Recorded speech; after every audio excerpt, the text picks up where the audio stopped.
This is the Bob Davis Podcast YouTube channel. It is meteorological spring in the American Southwest. Obviously, on the 21st, it will be officially spring. But as we speak, it is still meteorological spring, and this is still Yuma, Eastern California. The deserts are still the warmest spots in the United States as we speak. By the end of March, it will be in the 90s around here. Certainly, in some places, even warmer than that. By April, it'll really be getting warm. So I am getting ready to head north, and the plan is to end up in Wisconsin, as I always do, for summer. But I'm going to do it in a very low and slow way. So in this video, what I'm doing is I'm basically shooting this part of the video before I start to travel. So I'm getting ready to leave the LTVA. There's been these crazy windstorms. Spring has come, and it is time to go. That's the feeling I get. Also, my experience has been when I am traveling, my psychology is better. My mood improves almost immediately when I start looking at maps and I start trying to figure out where I'm going to go and how I'm going to get there. So in this video, I want to talk about some of the plans I have for where I'm going to go and how I'm going to go, because I'm going to go very low and slow. And just overall, I'll be going over to San Diego. And that was the plan at the beginning of this whole crazy adventure, but it was just too chilly over there for me. So I came back over to here because I knew it would be warm in Yuma, as you know, and I've talked about that in other videos. And so I'm going to go back to San Diego, and I'll be showing you. Certainly, I have my maps, and one of the things that's kept me sane the last couple of weeks is just poring over the maps, trying to figure out what I want to do and how I want to do it. As you know, if you go to higher altitudes, it's going to get colder, and there will be higher altitudes. Yuma and its environs are roughly at sea level, depending on where you are. So when you go up 1,000 feet, when you go up 2,000 feet, then things change real fast in terms of the weather. But March, it starts to warm up. For example, Death Valley's perfect at this time of the year.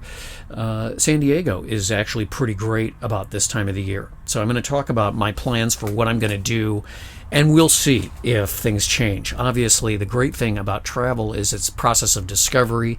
So you discover and you find out how things are going to change, and we'll talk about all that.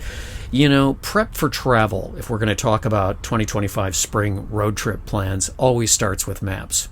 And you gotta just pour over the maps, especially if you're going to do what I'm going to do, which is I'm going to take my time very slow. So the first thing I'll be doing is retracing some steps, going back to Boulder Oak, going back to San Diego, except the one thing I wasn't able to do last time was to get down into the Pacific area, Oceanside, San Diego, all those places on the map where you'll be able to see the Pacific. So we'll talk about that. But it starts with maps, and then it takes a little bit of effort to take a look at the weather and try to figure out what the weather is going to be.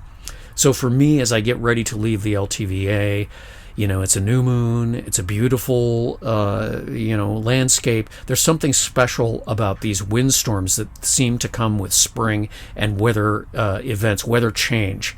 And, I've been sitting out here for a while and taking pictures and watching sunsets, and it's really interesting how the clouds start to form, and they're different clouds. I've been down here enough now to know that you really notice when it starts to warm up and spring starts to develop. I'm going to be heading over to San Diego for a lot of reasons. I've been doing a lot of prep, been listening to, still really studying to, find out more about the history of the American West. And the more I do study the history of the American West, the more I come to the conclusion that the history of the American West is probably more, oddly enough, the real history of the United States than the revolutionary history. And again, as I said in another video, this is not to put down the revolutionary history because it's important, but the Western history is largely forgotten, and I think it's fascinating. One of the experiences I had in Yuma, I went to a diner, down the street from the Cracker Barrel, where I hang out in Yuma, and I was talking to the servers about where I was going to go and what I was going to do, and they were saying, yeah, we used to live in California, it's really expensive, it's a terrible place, and all this other stuff. But California has a boatload of history: U.S. history, Spanish history, Mexican history. And I was showing them the map and how big, Mexico's possessions, or Spanish possessions, in the United States are. The old Mexican map covered Texas and Oklahoma and all the way north, almost all of the current American West, and of course California.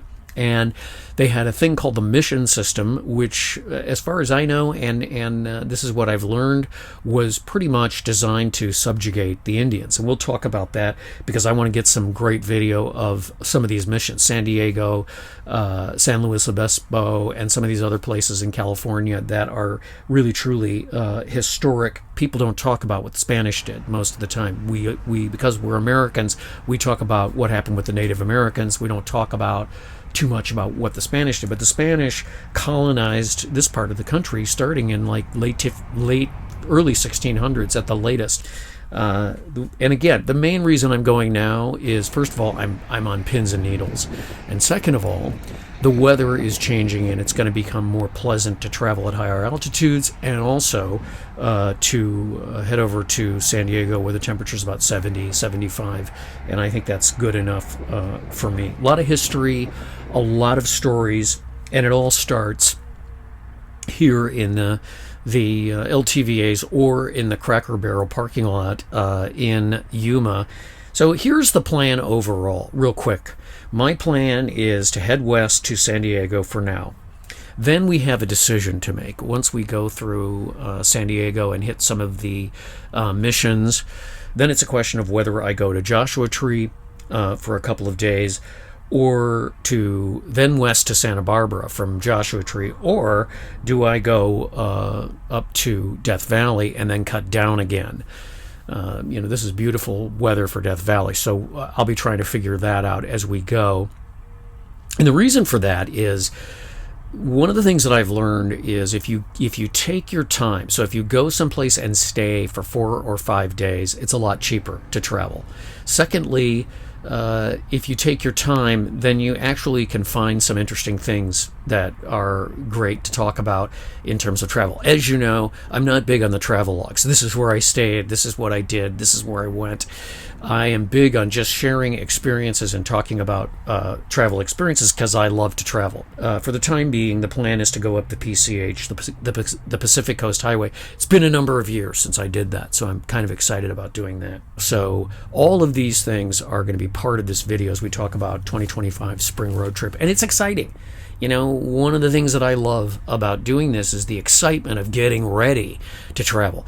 Going to the store, getting the food, getting the gas, getting the oil changed, putting the fuel treatment in for the diesel, putting oil in, and sort of that moment where you kind of got to do everything. I have some other business things I have to do, so I got to kind of hang around here till I can get those things done. The cool thing about doing the intro now is I don't know what's going to happen. So I am just like you. I am doing this intro right now. I have no idea what's going to happen in the next 30 minutes.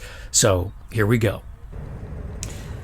So the first leg of this trip, the first little leg of this trip, is to go from Yuma to San Diego. And my plan is to get into San Diego and go down to the Presidio and shoot some video for this episode, and just kind of orient myself to traveling.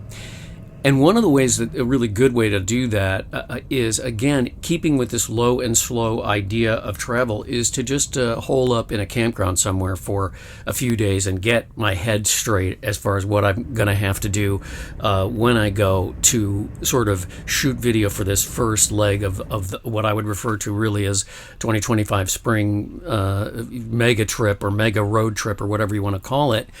And last year I found this campground at about 30 miles east of San Diego, right off the 8. And usually I don't tell people where I end up because I don't like travelogues, but I will say this place is called Boulder Oak. It's really a great campground. It's really for horses and for people hiking on the Pacific Crest Trail. And this little campground has a great vibe. The camp host there, Tammy, and her husband are great, and they really serve these hikers that come in off the Pacific Crest Trail, as well as the people that bring their horses. And usually there's not that many people there, and you can get campsites that are in the sun, which is great if you have solar. So this place just has some places do not have a great vibe. Boulder Oak has a tremendous vibe, and I've had video from this campground in previous episodes of this YouTube channel. But here I am again. This time it's in spring. Last it was in the fall, and it got a little cold at night. So this campground is just really special to me. And so I'm going to probably spend, 2 or 3 days here before I head on into San Diego. One of the things I've learned in traveling is you have to have a purpose if you're going to travel. If you just drive around, eventually you're just going to be driving around. So I like to have a purpose when I travel. I'm headed back to Wisconsin, but I don't want to go fast. So I'm going to be spending a lot of time in California. I'm going to be spending a lot of time in Oregon, perhaps, depending on which way I decide to go, and we'll leave that to future videos. The purpose in California is to kind of illuminate or to add some hands-on experience to my studying of California history. California, as I said in the prologue of this episode, has a lot of history. And shockingly, a lot of the West, New Mexico, parts of Arizona, certainly California, have history dating back to about the same time that the Pilgrims were landing at Plymouth Rock. Well, there are villages, towns in New Mexico that were formed in 1620 or 1623, because I've driven through them, and I've seen the little signs when you pull into town, and it says such and such a town founded 1623. And the Spanish had developed this idea called the mission system. With the Presidio, the governor's area, the control center for what became Mexican North America, but Spanish North America, when they built it, the Presidio in San Diego was where the Mexican governor lived and ran things. The Spanish ran things from the San Diego mission. Well, from the Presidio, which we've been looking at here as I've been discussing, the trapper and cartographer and explorer Jedediah Smith, who is a legend in the mountain man world and was very young, as I said, when he was doing these explorations of California in the mid to late 1820s. Once I finish in San Diego, I want to go to the beach at San Diego, Ocean Beach, or Sunset Pier, or whatever it's called, Sunset Cliffs, and then work my way up the coast along the Pacific Coast Highway. So at Ocean Beach, I get a chance to do what I love to do, which is to pull into the parking lot at the beach, swing the door open, smell the sea air, and experience the beach, make myself a nice piping hot cup of coffee, and sit and drink my coffee and check out the beach. And then as the afternoon progresses, get ready to go on up the Pacific Coast Highway, Route 1, from San Diego, and see all those beach towns north of San Diego, Oceanside, on up to San Clemente and Data Point, and Carlsbad, all the way up to Los Angeles. I have often talked about how in California, especially around San Diego, there's no place to stay. It's very hard to find something along the lines of a BLM campground or a National Forest Service campground along the seashore. I got online and I was looking at Carlsbad North, and I saw a picture of one of the sites that was available, and it just wasn't something I wanted to pay $50 a night for, which I thought was crazy. So as I headed on up the beach, I got to Carlsbad and I noticed that there was a beach called Carlsbad South, and it looked like there were a lot of campers there and a lot of open spots. So I thought, after I'd said to myself, first of all, hey God, I need a place to stay, I went into Carlsbad South and I pulled in and I said, okay, here we go. Look, I'm looking at the board that says what the campsite costs are, and I said, I tried to reserve a spot for today on the California State Reservation site, and I couldn't get to today, so I'm just coming in to find out if I can just book a site for tonight. And she goes, well, do you have an account on the California State Reservations website? Yes, I do. Well, good. Then we can hook you up. So then I shelled out $70 for a spectacular site right along the ocean. So it's a beautiful sunny day, and then what I understand from the weather forecast is that the rain is going to be coming in from offshore pretty quickly, and it's supposed to be pretty heavy rain. So there goes all of the ideas about how this is a lot warmer than where I was. So it's a little cooler, but it's a spectacular experience driving up the coast and seeing all of these incredible beaches, and then being able to stay at one of these incredible beaches is really, really great. So when I studied California history, one of the things that I learned from a book about Jedediah Smith was his experience when he came to California in two trips. The first was in something like 1825 maybe, and I think the second was around 1827, 1828. So they would have come across the Mojave in August. For the second trip, they were pretty beat up as they came across the Mojave Desert, and they ended up at San Gabriel Mission.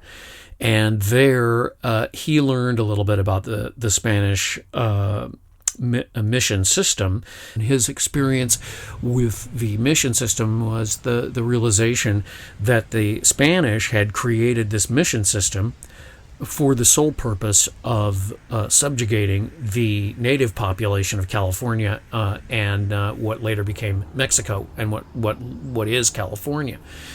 And they called these, they built these missions to bring these Indians in. They called them neophytes, and they were essentially slaves. They were whipped, they were made to work, and the idea was to inculcate them with Christianity. And of course, the missions were built with not only the church, but they were backed up by Spanish military. So they were military bases. You know, the difference between North American, English, Dutch, German, and Irish and Scots immigrants to the United States, or what became the United States. I always say the United States, but it's what was then the colonies of Britain, really was to get people over here. The Spanish did not get people over here. They sent the military and the church to look for gold and to subjugate and, quote, pacify or make the natives Catholic.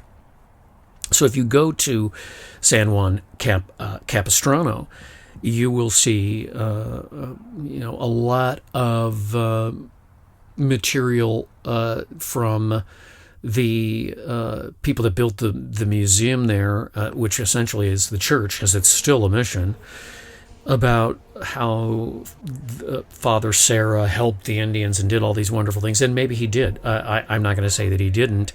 But at the same time, there was a darker purpose, which was to force these people into this way of life. But it's true that they built the missions to subjugate the Indians. That was one of the main purposes of it.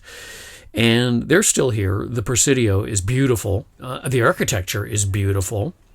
And they form a significant history of the West and a significant history of California. I'm touring 3 different missions. And the reason is that, at least with 2, Jedediah Smith was basically taken into custody because he was an illegal alien. The Mexican government did not want Americans trapping and operating in California. Jedediah Smith was a trapper, and he wanted to trap in California, and he came across the Mojave to find that southern route so they could get in and trap in California and get back out up into basically Wyoming and Montana, where they had this yearly get-together with all of the other trappers and grub-staked and got their equipment for the next season of trapping, and then their furs were taken downriver to St. Louis where they were exported. It was a very lucrative trade. So that is what he was doing. He was an explorer. He did make very detailed maps, and he was instrumental in the United States government really understanding that part of the world because of the way that he mapped it. But he was taken into custody from the San Gabriel mission and sent down to the Presidio, where he was he languished for quite a long time down there, trying to get permission to do what he wanted to do in California. And the alcalde, the Mexican governor, didn't want to grant that. And the Mexican government is notoriously bureaucratic and Byzantine, and it took him quite a while, and it's a long story, but it's a great one. He managed to get out of the Presidio. Then he had his men being held at Santa Barbara. That's one of the reasons I'm going to Santa Barbara, because they had them at the mission in Santa Barbara. He found out there was a loophole in Mexican law which allowed them to get 4 sea captains together, and if they could find 4 sea captains, they would hold a tribunal, and they would be able to hold the tribunal and mete out judgment and solve the problem legally. So he went out to the port, and he had a couple of friends who were sea captains, and they formed a tribunal. They slapped his hand. That mollified the Mexican governor, and Jedediah Smith went back north to Santa Barbara on board ship to get his men. And then they had a very explicit route to leave California. And as soon as he got his men together and got out and got about 10, 20 miles out from Santa Barbara, he turned and burned and trapped the hell out of California all the way up to the Oregon border. So this was in the spring of something like 1828, probably, maybe even 1829. That is the story of Jedediah Smith and California. And he went up through the valley. These missions are gorgeous. The architecture is Romanesque. Obviously, the Spanish, have architectural tendencies dating far back, further than the modern world, and they date back into the classical world because, of course, various groups occupied Spain, and they have their own history. But the architecture of these places is incredible. So as you tour these missions, you're just struck by the Romanesque architecture of the missions. Obviously, they were there was a military component that had to be housed, and you see these plazas surrounded by colonnades with the church, and in the case of San Juan Capistrano, the church was destroyed by an earthquake in the later 1800s, and it would have been off to the side, and the actual mission was really just a ranch. There's a hacienda. It's more of a ranch kind of a thing, but it's more Romanesque. Obviously, Spanish architecture dates back to the Romans. It's a lot more classical, but it also has its own style. And you see it in the Presidio, and you also see it at San Juan Capistrano in a little bit more rough fashion. The mission at San Juan Capistrano later became somebody's ranch, and then it was Abraham Lincoln that restored it to the church. So this is how the Spanish governed California, and later how the Mexicans governed California. They kept their, regional I don't know what you'd call the magistrates and things of that nature, the governor down in San Diego for the region. And they later made these pueblos, which are, my understanding is the word pueblo means small town or small village.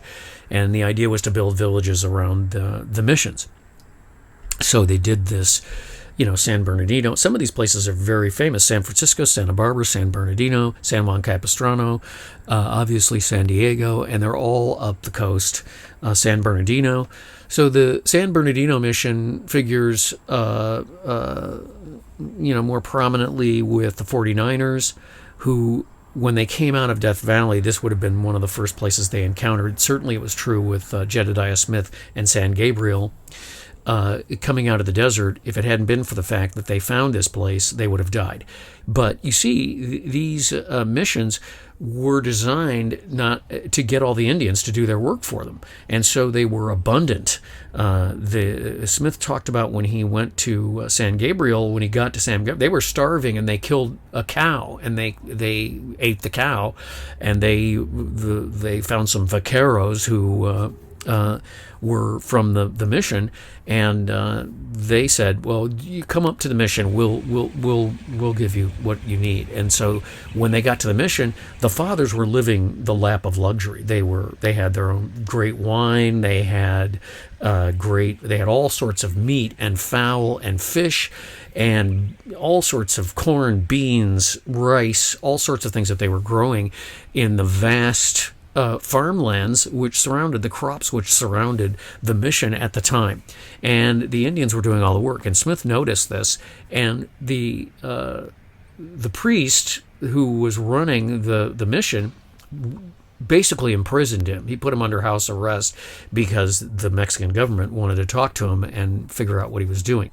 And of course, his travels and his maps led to a better understanding on the part of what was then the United States on exactly what was ahead in terms of California. And many of the people who traveled west in 1849 for the gold rush used Jedediah Smith's maps and his experience where it was possible, where they were aware of it, to use the southern route to get to California, which was fraught with difficulties, whether it was Death Valley or the Mojave, but they could get there. And that later populated the West with Americans, which is the thing Mexico just didn't want.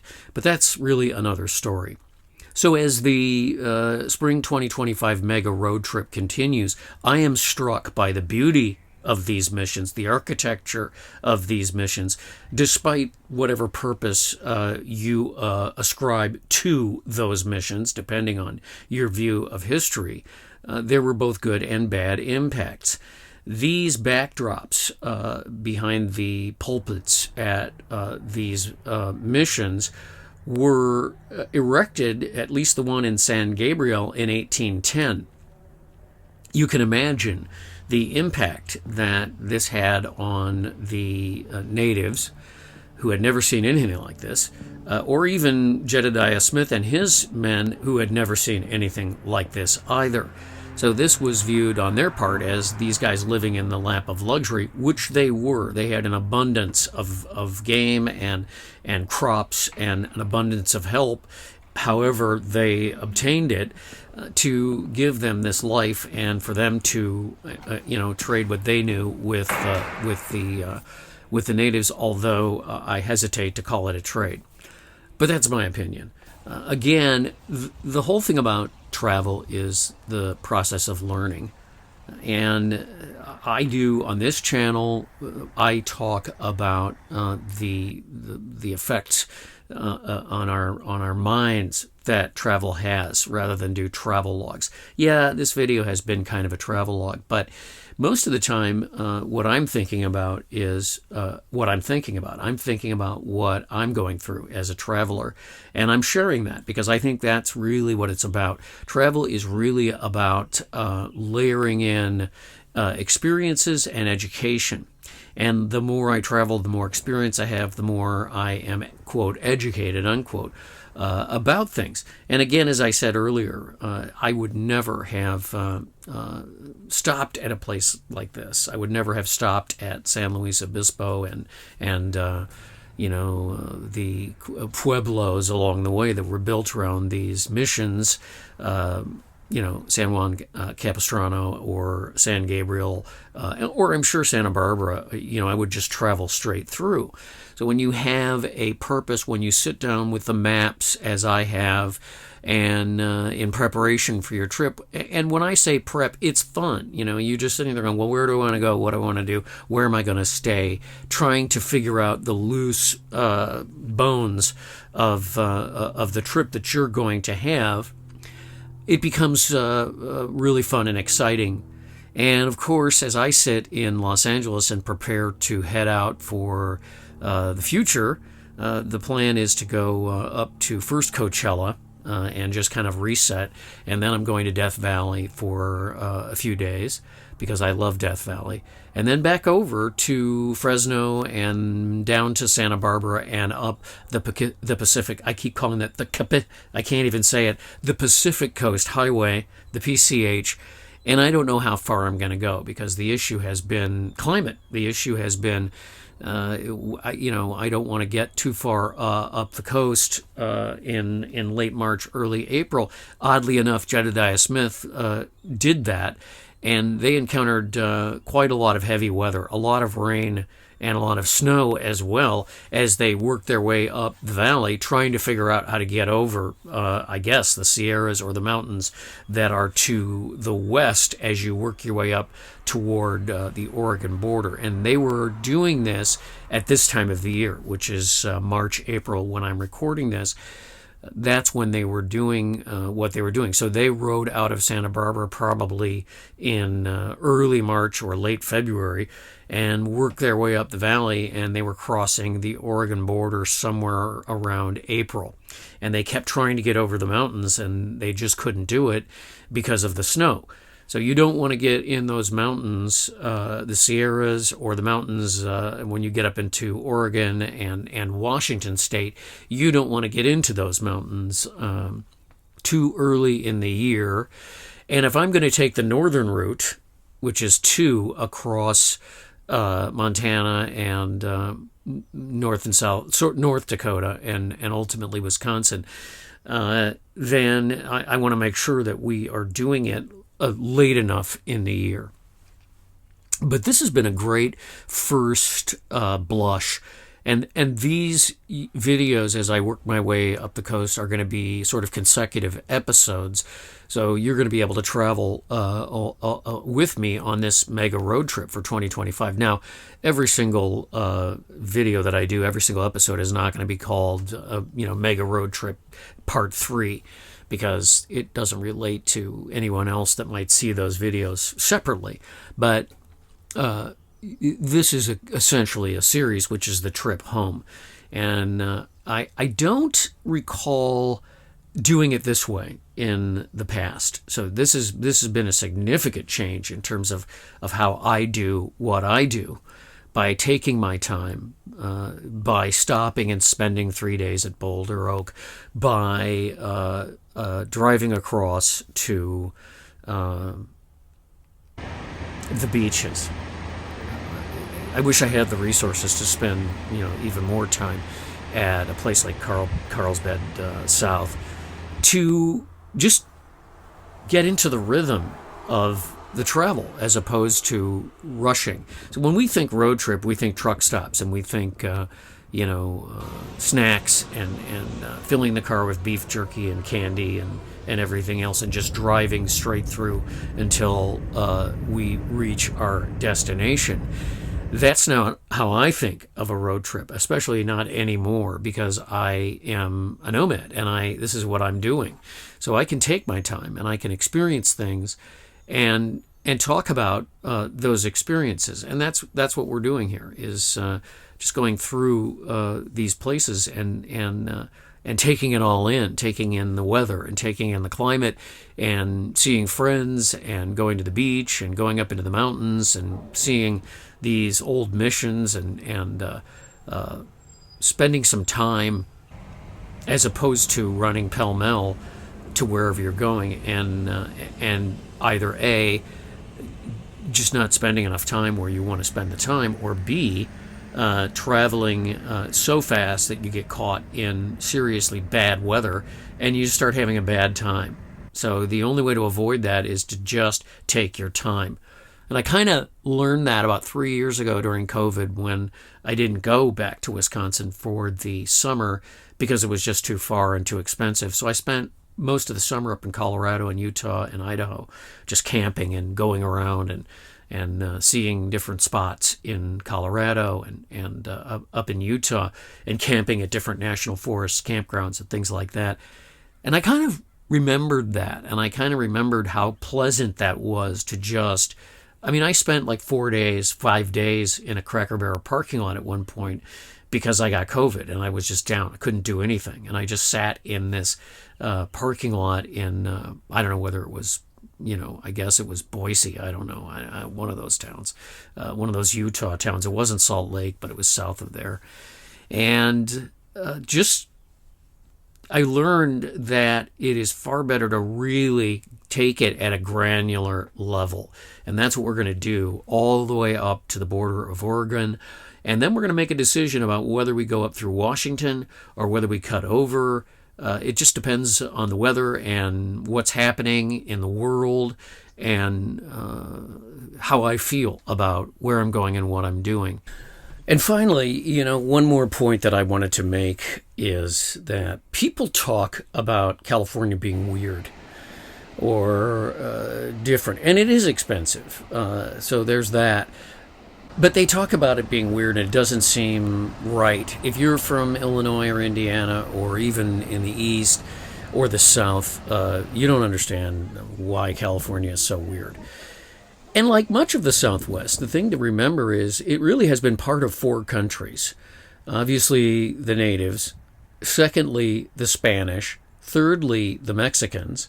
And then finally, the United States. And in some cases, the British or the French. So the American West is different because it has a different quote-unquote pedigree. The